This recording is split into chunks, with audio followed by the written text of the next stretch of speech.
NCP নেতারা যে কত বড় বাঞ্চোত, কত বড় মাদারচোদ, কত বড় টাকার বাচ্চা, এই ভিডিওটা দেখলে আপনারা তার প্রমাণ পাবেন। তারা মুখে বলবে এক, কাজে কর্মে করবে আর এক।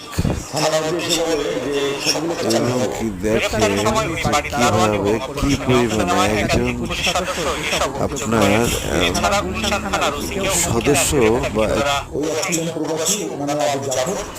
একজন সদস্য বা একজন সমন্বয় যদি এত টাকা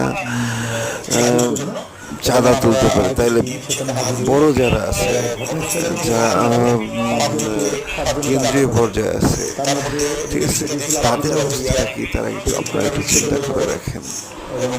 ঠিক আছে, ধন্যবাদ সবাইকে। আসলে সবাই সজাগ হন, সচেতন হন।